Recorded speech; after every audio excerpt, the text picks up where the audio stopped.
मानगोनां बिस्वजित दैमारि सारनि गेजेरजोंनो जोङो मोनसे DGP आरो ADGP जों सावरायनाय जादों बा चिफ सेक्रेटारि बिथांमोनजों जों सावरायनाय जादों दि बे बारनिफ्राय जेन जोंनि मानसिफोरखौ हमा आरो मानगोनां बिस्वजित दैमारि सारनि जि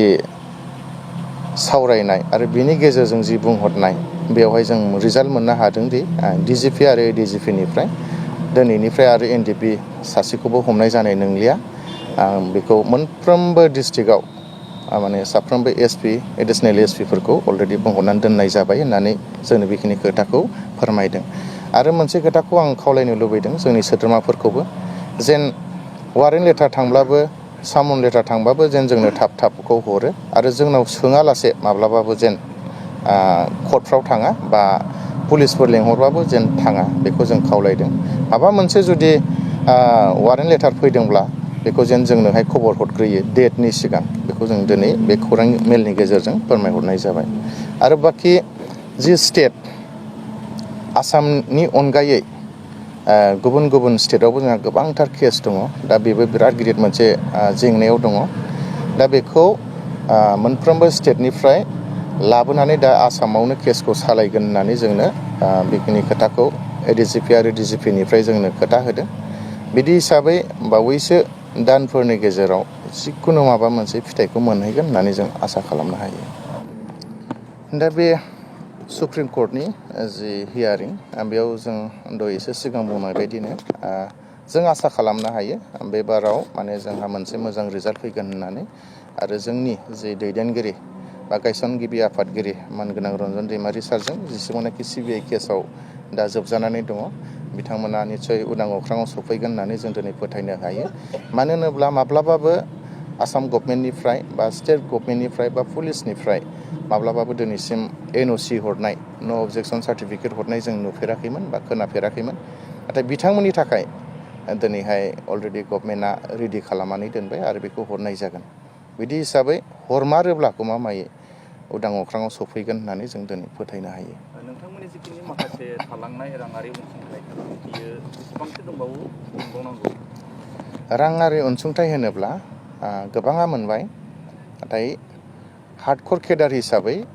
678 जन दङ बिथांमोननि थाखाय अलरेडि बाजेटआव हमनाय जाखाबाय बेखौ चिफ मिनिस्टारा जोंनो खोथा होनाय बायदि डिसेम्बराव मोननो हागोन होननानै दिनै जों फोथायनो हायो आरो बिनि अनगायैबो सिम्पाथाइजार आरो मिलिशिया होननाय जोंहा दङ गोबांथार दङ फ्राय 5000 6000सो दङ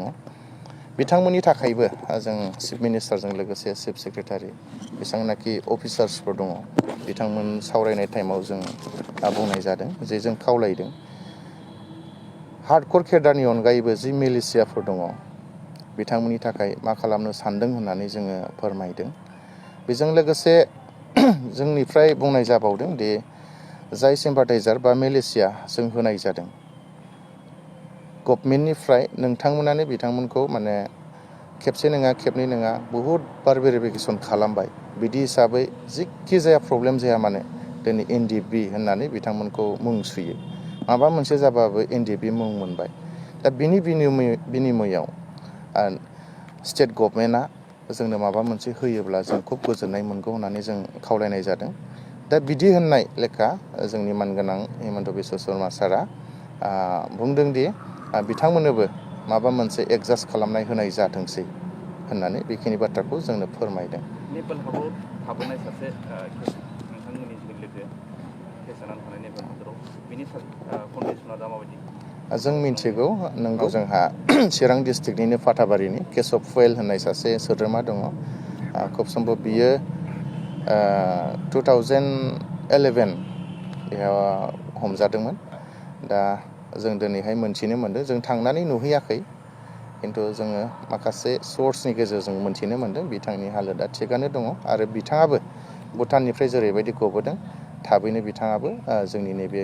जायगायाव सफैगोन होननानै जों दिनै फोथायनो हायो बेनि गेजेराव मोनसे सोंथि जोबथेसालियाव थानायनि अनगायैबो दासिम बारग' NDFBफोरनि माखासेफ्रा केस दङ बिथांमोननि केसा कर्टनिफ्राय समन लेखा फैबाय थायो नुजाथिनांगौ दा बे बेलायावहाय मा राहा लादों नंगौ दिनै केसा जोंहा हाइनास आरो नन हाइनासजों रानजानानै दोननाय हिसाबै गोबाङा जेलाव दङ आरो बिनि अनगायैबो बिनि गोबांथार बारा उदां अख्राङाव थानायब्लाबो दिनै केसफ्रा सोलिबाय थादों, जोबनो थाङाखै। सोरहाबा दिनैसिम समन लेटार फैबाय थादों, सोरहाबा वारेन्ट लेटार फैदों आरो नै दाख्लैसो धेमाजियाव जोंनि सासे सोद्रोमाया बिथाङा कर्टआव थांदोंमोन आरो कर्टनिफ्रायनो बिथांखौ लाखिनानै दा जेलाव दङ।